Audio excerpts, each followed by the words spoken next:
Agartala Smart City officials face severe public anger for prioritizing cosmetic repairs on BIP roads for media visibility while neglecting critical civilian roads. Specifically, the severely dilapidated stretch from Durga Choumohani to Barjala has sparked intense frustration among residents and drivers who remain too fearful of administrative backlash to speak out openly.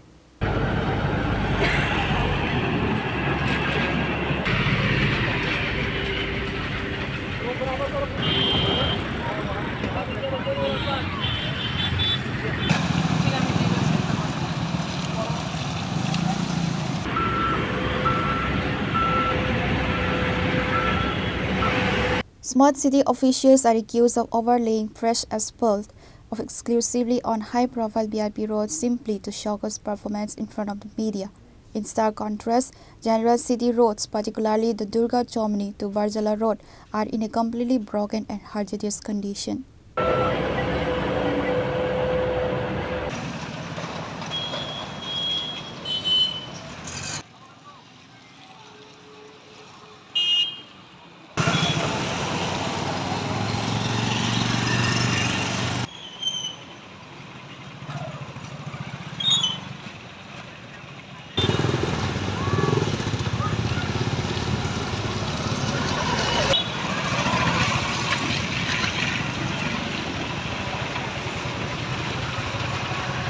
Reporter from Agartala, Chini, Khorang.